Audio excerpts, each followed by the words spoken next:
The snow fell dirty the night Clara was sold. She stood under a flickering streetlight at the edge of the industrial district, silent while her adopted parents negotiated her price, $25,000. Final offer. The transaction took less than 5 minutes. Then a stranger arrived, a man with quiet authority and dangerous calm, and paid a debt that wasn't his. He looked at Clara once and said 4 words that changed everything. "I don't want to see your face again." But he wasn't talking to her. What follows is a story about the spaces between violence and safety, about children who learn to breathe again, and about a girl told she was barren who grows a family in soil everyone else called dead. This is a story about what grows after winter. The snow fell dirty that night, gray flakes that clung to Clara's shoulders like ash. She stood under the single flickering streetlight at the edge of the industrial district, where the warehouses gave way to empty lots and broken fences. The wind cut through her thin coat, but she didn't shiver. She'd learned years ago that stillness made you smaller. Invisible, almost. Her adopted father's voice rose above the wind. "We said 20,000. That was the agreement." The interest changed the number. The man across from him, thick-necked, expensive watch, breath clouding white, didn't look at Clara. Nobody did. "You're 3 months late. You know how this works." "She's worth more than that." Her adopted mother spoke flatly, arms crossed, face turned away from Clara, like she was negotiating a car lease.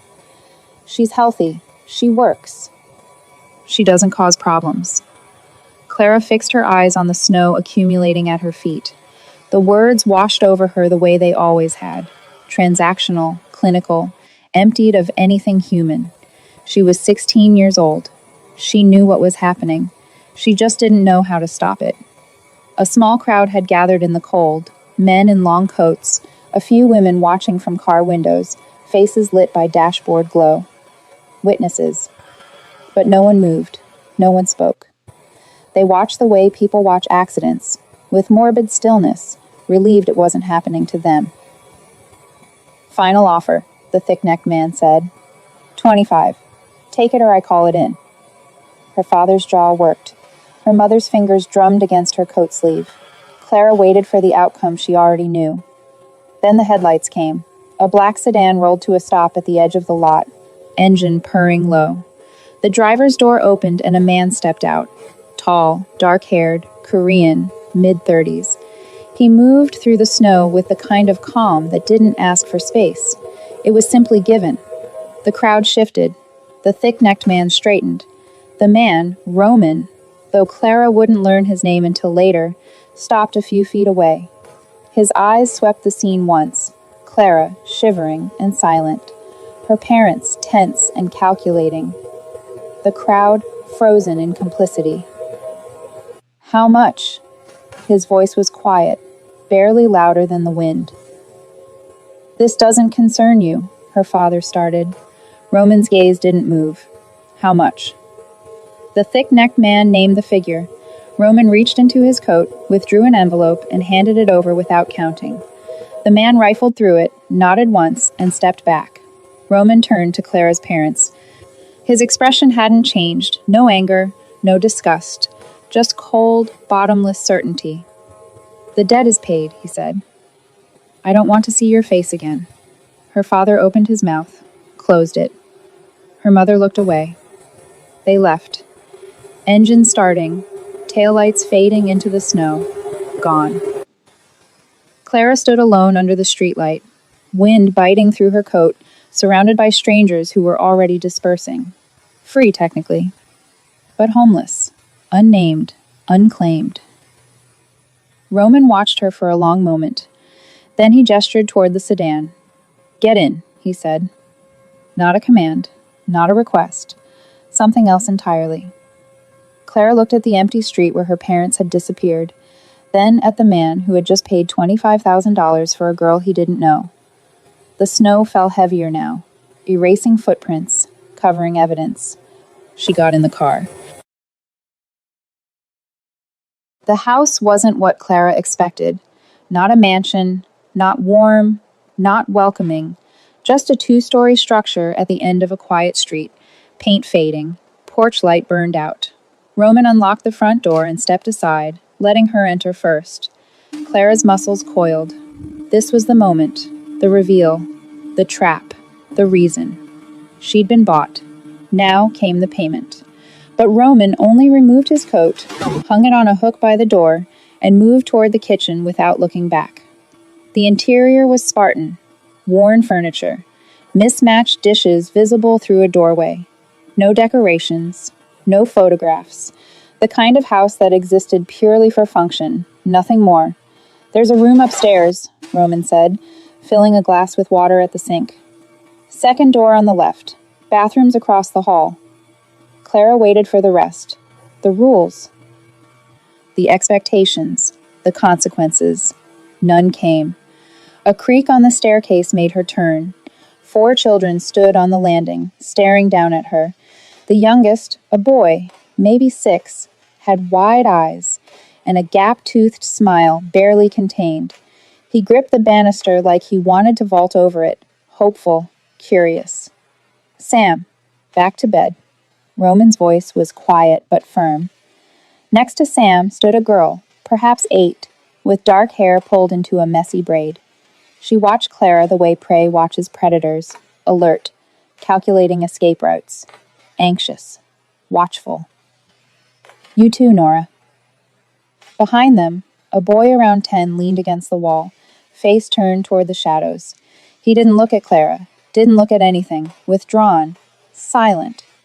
Wyatt, the oldest, a boy, maybe 13, stood at the top of the stairs with his arms crossed. His jaw was set, eyes hard. He looked at Clara like she was an infection. "Who's she?" His voice dripped hostility. "Caleb." Roman set down his glass. "Bed." "You brought another one home?" Caleb's hands clenched. "We don't have room. We don't have bed now." The tone didn't rise, didn't sharpen, but something in it made Caleb's mouth snap shut. He turned and disappeared down the hallway, footsteps heavy with anger. The other 3 followed, Sam reluctantly, Nora silently, Wyatt like a ghost. Clara stood in the entryway, waiting. Roman gestured toward the stairs. "Second door on the left." She climbed slowly, every nerve screaming. The hallway was dim, doors closed. She found the room, small, bare, a single bed with faded sheets, a window overlooking the street. No lock on the door. No lock. She sat on the edge of the bed, still wearing her coat. Listened to the house settle around her, footsteps in other rooms, water running, a door closing, then silence. Roman never came upstairs, never checked on her, never explained what happened next. Clara waited in the darkness, muscles tense, ears straining for the sound of footsteps in the hall, for the door to open, for hands reaching, for the violence that always came after men paid money. But the house stayed quiet. Hours passed. The wind rattled the window. Snow continued to fall outside, visible in the streetlight's glow. Clara lay down fully dressed, coat still on, boots still laced. She didn't close her eyes. She didn't let her guard drop. She waited for something bad to happen, and waited, and waited. Clara woke before dawn, still dressed, neck stiff from sleeping at attention. The house was silent. She moved downstairs carefully, testing each step for creaks. In the kitchen, she found evidence of a morning routine, empty cereal bowls in the sink, a half-full coffee pot, school bags lined up by the door. She started with the dishes. Her hands knew the work. She'd been useful before. It was the only currency she'd ever had. Be quiet, be helpful, be invisible until needed. Maybe if she proved her worth, the waiting would end. Maybe she'd understand why she was here. The children left for school without speaking to her. Roman nodded once and followed them out. Clara cleaned, swept, wiped down counters that were already clean. By afternoon, she decided to cook. There were ingredients, rice, vegetables, chicken in the freezer, basic things. She'd made meals before, in her previous house, when her mother was too tired or too angry to bother. But this kitchen was different. The stove ran hotter, the pots were unfamiliar, and her hands, steady yesterday, trembled now. The rice burned, stuck black to the bottom of the pot, filling the kitchen with acrid smoke. Clara scraped frantically, heart pounding, ruined, wasted, stupid. She started over, made soup instead, simple, harder to ruin. But her hands shook when she carried the pot to the table, and the edge caught the counter, and soup sloshed over the side, scalding her wrist, splattering across the floor in a spreading puddle. Clara froze, stared at the mess, at the waste. She waited for the yelling.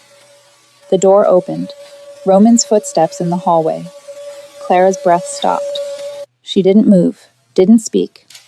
Just stood there with soup dripping from her burned wrist, waiting for the anger, for the punishment, for the cold calculation of whether she was worth keeping. Roman appeared in the doorway, surveyed the scene, the burned pot in the sink, the soup spreading across the tile, Clara standing rigid in the middle of it. "I'm sorry." Her voice came out broken. "I'll clean it. I'll replace. I can fix. It's only soup." Clara blinked. The words didn't make sense. Roman moved past her, grabbed a towel from the drawer, and crouched to wipe the floor. Not angry, not disgusted, just dealing with it. "You burned your wrist," he said without looking up. "It's fine. Run it under cold water." It wasn't a suggestion. Clara moved to the sink on autopilot, turned on the tap, let the cold water stream over the reddening skin. Behind her, Roman cleaned in silence. The soup disappeared. The towel went in the laundry. He pulled out a plate, filled it with leftover rice from the pot that hadn't burned, and set it on the table. "Eat," he said. Then he left. Clara stood at the sink, water still running, staring at nothing. It's only soup, not "you're useless," not "what a waste," not "one more mistake and you're gone." Just, it's only soup. Something cracked inside her chest, small, painful, like ice breaking. She turned off the water, sat at the table, stared at the rice, and cried. Not loudly, not dramatically, just silent tears that she wiped away quickly, shoulders shaking, breath hitching in her throat. By the time the children came home, she'd composed herself. But they noticed something different. Sam smiled at her from the doorway. Nora set her backpack down without running upstairs. Even Wyatt glanced at her, brief, but there. Caleb still scowled, but his eyes lingered a second longer, searching. Clara felt them watching, and for the first time, she didn't feel like prey. The crying started just after midnight.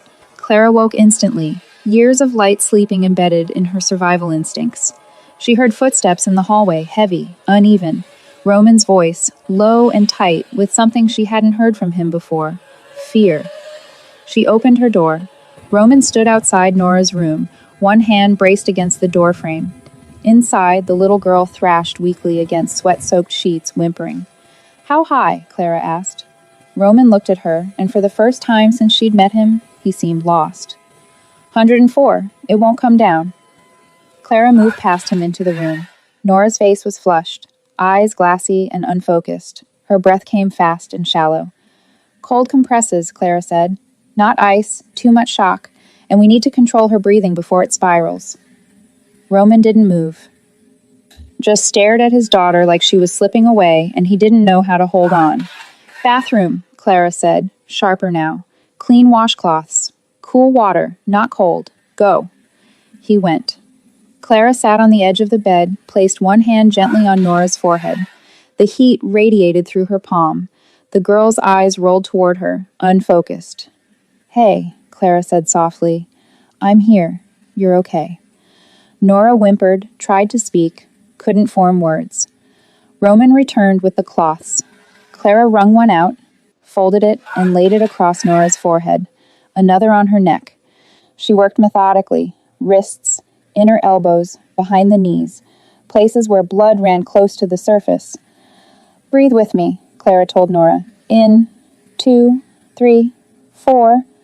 Out, 2, 3, 4.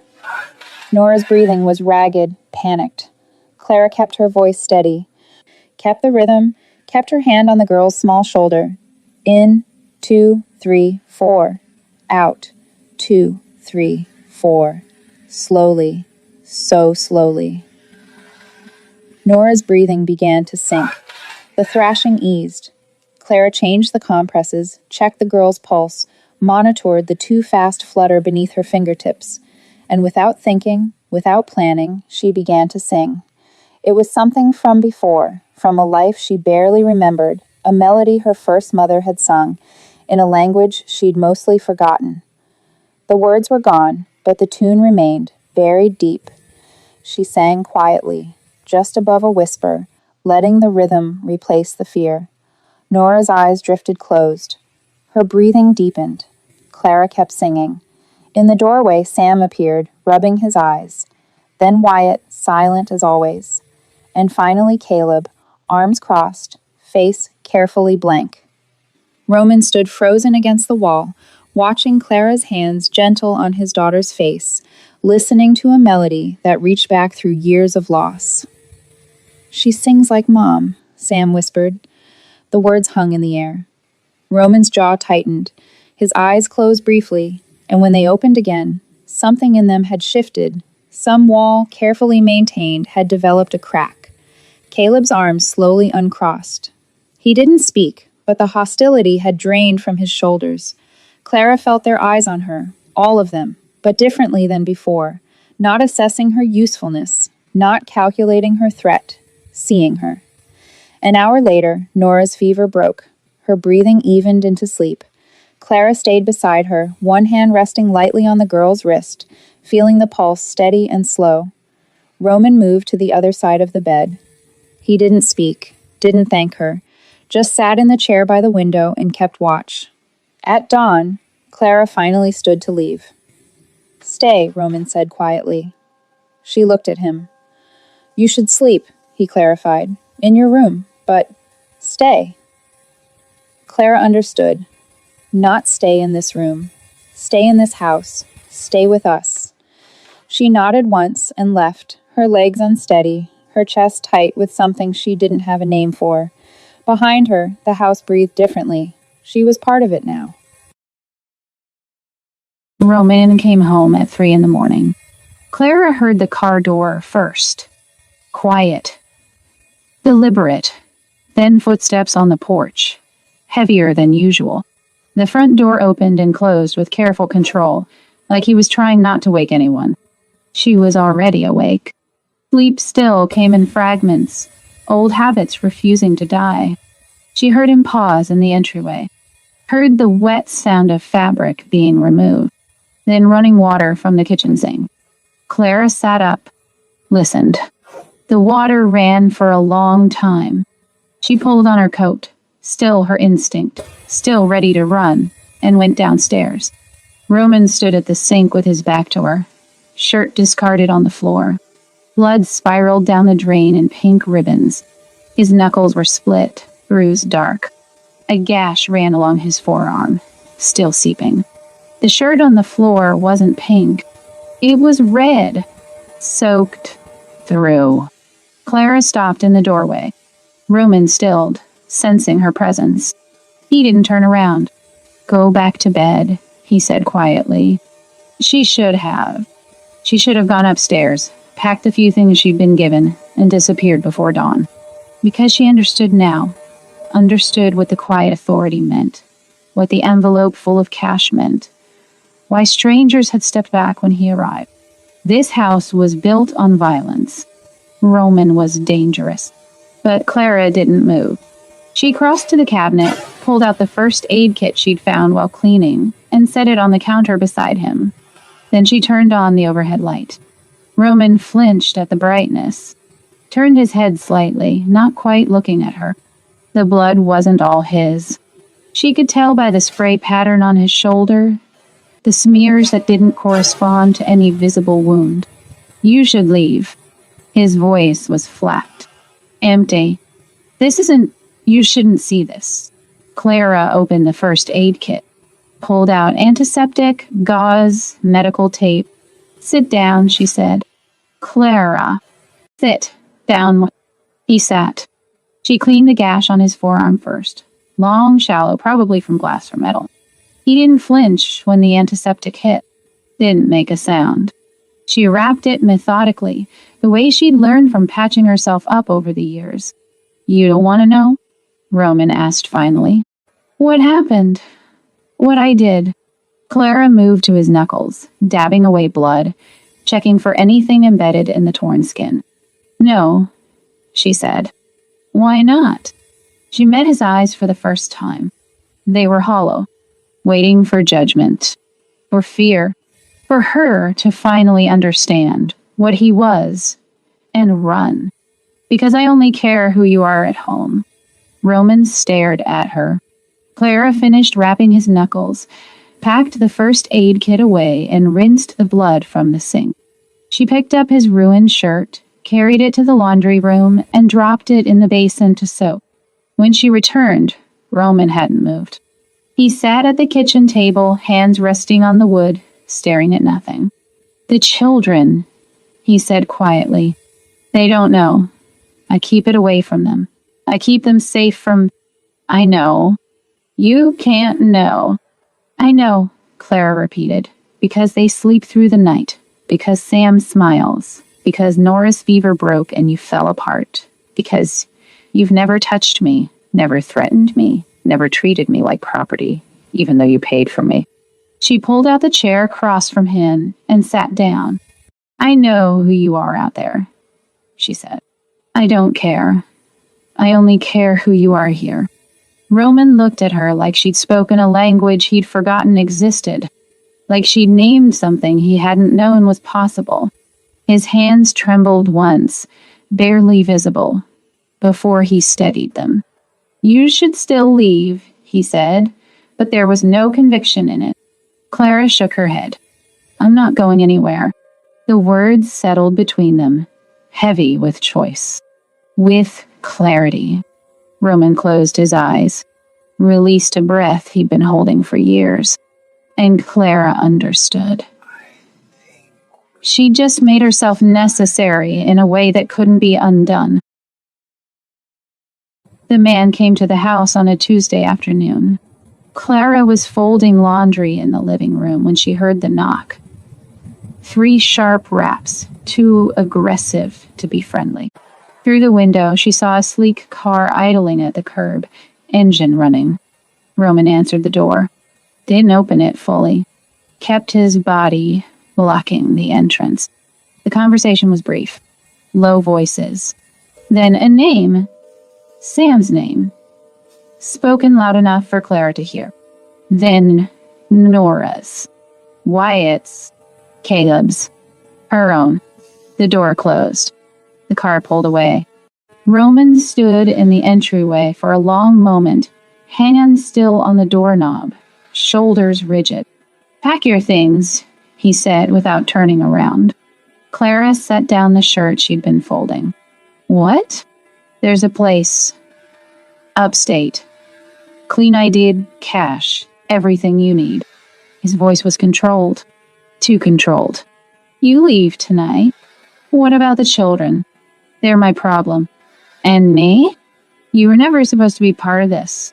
He finally turned to face her. His expression was carefully blank, but his eyes betrayed him. Guilt, fear, calculation. I brought you here. I made you visible. Now you're a target. Clara's hands stilled. They named me. Yes. To threaten you. Yes.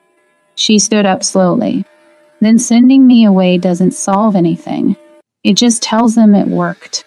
It keeps you alive. For how long? Clara crossed her arms. You think they'll forget about me? That I can just disappear and be safe? She shook her head. I've been disappeared before, Roman. It doesn't protect you. It just makes you easier to find. This is different. No, it's not. Her voice hardened. You're trying to protect me by making me alone again. By sending me back out there with no one and nothing? You think that's safety? Roman's jaw tightened. I think it's better than what happens if you stay. Why? Because they will use you to get to me. They will hurt you to make a point. And he stopped, breathed, started again. I can't protect you and them. Not if it comes down to it. Then don't protect me. Clara, protect the children. That's your job. That's what you do. She stepped closer. But don't send me away and pretend it's for my own good. If you want me gone, say it. Say you don't want me here. That's not. Then why? Her voice cracked slightly. Why do you care what happens to me? Roman stared at her. For a moment, the careful control slipped, and she saw something raw beneath it, something that looked like desperation. Because you shouldn't have to pay for my mistakes, he said quietly. Clara felt the words settle in her chest. She thought about the snow, the transaction, the moment he'd looked at her adopted parents and paid a debt that wasn't his. You want to know why I won't leave? She asked. Roman said nothing. Because you were the first person who looked at me like I was human. The silence stretched between them. Fast, fragile. Not property, Clara continued. Not a burden. Not a problem to solve. You looked at me like I mattered, like I was worth something beyond what I could do, or how much trouble I caused. Her voice steadied. So no, I'm not leaving. Not because you feel guilty, not because it's dangerous. This is the first place I've ever felt like I belonged to myself. Roman's throat worked. His hands opened and closed at his sides. If you stay, I stay. Clara, I stay. The words hung in the air. Final. Irrevocable. Roman looked at her for a long moment. Then he nodded once. Sharp. Dane? Accepting. Then we do this together, he said. Clara nodded back. And the loyalty that had been building between them, careful, tested, hard-won, finally sealed itself into something unbreakable. Roman left at dusk. He didn't announce it, didn't gather the children for explanations or false reassurances. He simply moved through the house with quiet purpose, checking locks, leaving cash in the kitchen drawer, writing a phone number on a scrap of paper, and tucking it under the coffee pot. Clara watched from the hallway as he pulled on his coat. Keep them inside, he said without looking at her. All night, no matter what. Oh, okay. He paused at the door, hand on the knob. His shoulders rose and fell with a single breath. If I'm not back by morning, you will be. Roman turned his head slightly. Not enough to meet her eyes. Just enough to acknowledge the words. Then he left. The door closed. The engine started. Taillights disappeared down the street, and the house held its breath. Clara fed the children early. Pasta. Simple, filling, requiring minimal attention. They ate quietly, sensing something in the air, asking no questions. Caleb's eyes kept drifting to the window. Nora sat close to Clara's elbow. Sam pushed food around his plate, unusually subdued. Wyatt didn't eat at all. Board games, Clara announced when the dishes were clear. Living room, now. Now. They obeyed without argument. She set up Monopoly on the coffee table, a game that could stretch for hours, that required enough focus to keep their minds occupied. They played in near silence. The only sounds the rattle of dice and the shuffle of paper money. Outside, darkness settled thick and complete. Clara glanced at the clock. 8:30. By 10, Sam had fallen asleep against Nora's shoulder. Clara carried him upstairs, tucked him in, and returned to find Wyatt staring blankly at the television. Falling off, images flickering in the dark. Caleb sat at the window, forehead pressed to the glass. He'll come back, Clara said quietly. Caleb didn't respond. She left them to their vigil and went outside. The backyard was a graveyard of neglect. Dead plants in cracked pots. Overgrown weeds choking what might have once been flower beds. A rusted trellis collapsed against the fence. Clara found work gloves in the shed and began clearing. She pulled weeds by the roots, feeling them give way beneath her hands, dragged broken pots to the corner, straightened the trellis, tested its stability. The work was methodical, physical, grounding. The garden had been dead for years, left to rot after something. Someone had stopped tending it. But the soil underneath was still good, still capable of growing things. Clara worked in the dark, guided by the porch light's weak glow. Her hands grew cold, then numb. She didn't stop. She cleared a space, just a small one, enough to start over. When she finally came inside, her fingers were stiff and dirt-stained. Caleb was still at the window. Wyatt had fallen asleep on the couch. Clara washed her hands, made tea she didn't drink, and sat at the kitchen table. The clock ticked. 11. Midnight. Dot. 1. Outside, the street remained empty. Silent. Clara thought about Roman's hands wrapping around a steering wheel, about the blood she'd cleaned from his knuckles, about the careful way he'd said goodbye without saying it. She thought about the children sleeping upstairs, trusting that morning would come and he'd be there. 2. 3. The night stretched endlessly, each minute expanding into something vast and hollow.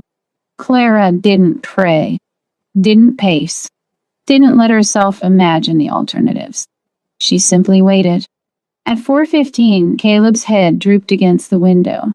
His breathing evened into sleep.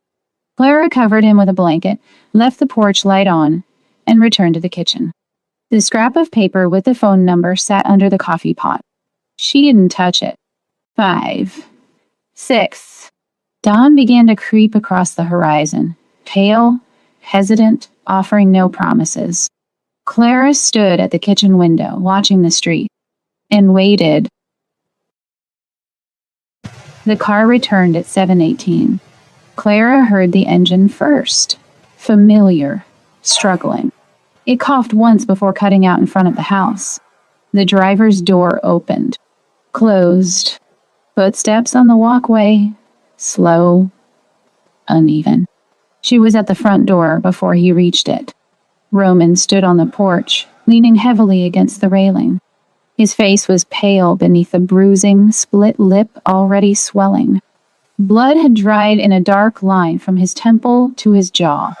His right arm hung at an awkward angle. Their eyes met. "I'm okay," he said. Then his knees buckled. Clara caught him before he fell, or tried to. His weight pulled them both down, and they ended up half collapsed against the doorframe, his shoulder wedged against her ribs, breathing ragged in her ear. Inside, she managed. "Come on." She got him to the couch. He moved like every muscle had been tested and found wanting, each step a negotiation between will and capability. "Children," he rasped. "Asleep. All of them." He nodded once, closed his eyes. Clara knelt beside the couch, assessing. The head wound looked worse than it was. Scalp cuts always bled heavily. The lip would heal.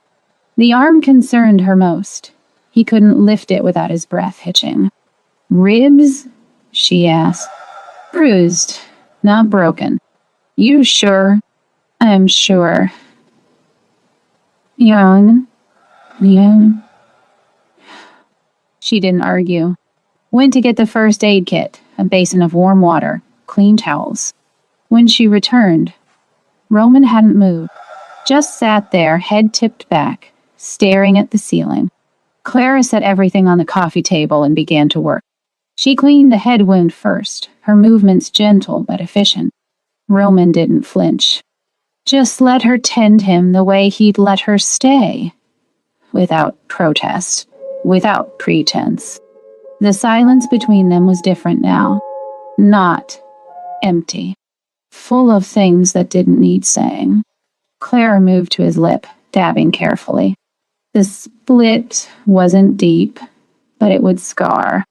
You should see the other guy, Roman said quietly. Clara didn't smile. Is he alive? Yes. Will he stay that way? For now. She nodded, moved to check his arm, probing gently along the shoulder. Roman's jaw tightened, but he didn't pull away. Dislocated? She asked. Was. I reset it. Yourself? Didn't have much choice. Clara shook her head. Wrapped his ribs anyway, even though he said they weren't broken. Better to be careful. When she finished, she sat back on her heels. Roman opened his eyes and looked at her. Really looked at her. Saw the dirt still under her fingernails from the garden. The exhaustion in her face. The way she'd stayed awake all night, waiting. You didn't have to. Yes, Clara interrupted. I did. Roman's throat worked. Clara, you came back. Her voice was steady. That's what matters. He reached out with his good hand, slowly, telegraphing the movement, and touched her wrist. Just his fingers resting against her pulse point. Warm. Alive. Thank you, he said. Clara covered his hand with hers. They stayed like that, her kneeling beside the couch, him battered and exhausted, both of them breathing in the quiet morning light filtering through the windows. Upstairs, floorboards creaked. Sam's voice muffled. Nora responding. The house was waking up. Roman started to rise. I should rest, Clara said firmly. I'll handle breakfast. They'll want to see. They'll see you alive. That's enough. Roman settled back, too tired to argue. His eyes followed her as she stood, gathered the first aid supplies, carried everything to the kitchen. She heard him shift on the couch, heard the relief in his exhale, and Clara understood. This was what family looked like. Not perfect, not safe, but present, choosing each other. Again and again. She started the coffee pot, pulled out eggs and bread. Behind her, Roman's breathing evened into something close to sleep. The children's footsteps thundered down the stairs, and the house, battered, tested, holding, breathed easier. Spring came slowly to the house at the end of the street. The snow melted in patches, revealing the bones of the garden Clara had been tending through the final weeks of winter. She worked in the early mornings before the children woke, turning soil that had been left to die, coaxing it back to something that could sustain life. Roman watched from the kitchen window sometimes, coffee in hand, saying nothing. The children helped when they wanted to. Sam brought her stones he thought were pretty. Nora planted wildflower seeds in careful rows. Even Wyatt knelt beside her once, silent as always, and pulled weeds with methodical precision. Caleb still watched from a distance, but he watched. Inside, the house had shifted into something that resembled routine. Breakfast at 7. School by 8. Homework at the kitchen table while Clara cooked dinner. Roman home by 6 most nights. Sometimes later, sometimes with new bruises, but always home. The violence hadn't disappeared. Clara knew that. She heard the late-night phone calls, saw the tension that settled in Roman's shoulders when certain names were mentioned. The world he moved through hadn't changed, but he contained it, kept it outside these walls. And when he came home, he left it at the door. That was enough. Nora had nightmares less frequently now. When she did, Clara was there. Cold compress, steady breathing. The same wordless lullaby. Sam smiled easily again, gap-toothed and hopeful.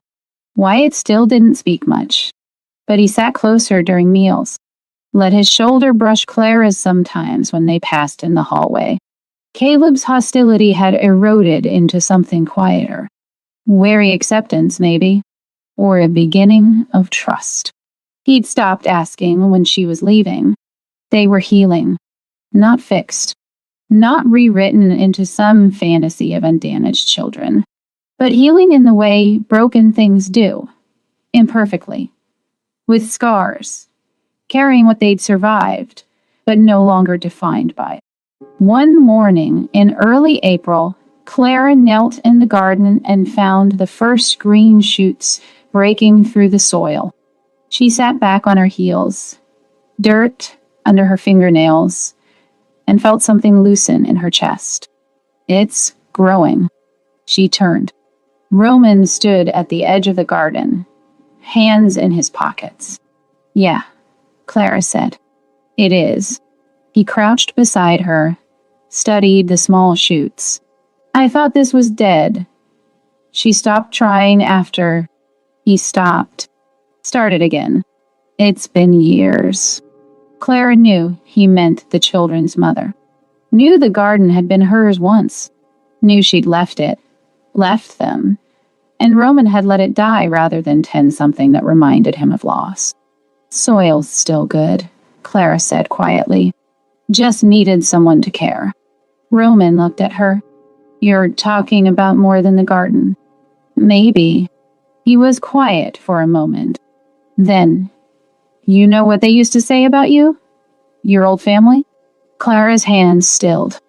I heard them that night, before I paid. His voice was careful. They said you were barren, that you'd never amount to anything, that you couldn't grow anything worthwhile. Clara felt the old words like stones in her chest. She'd heard them so many times they'd become truth. They were wrong, Roman said.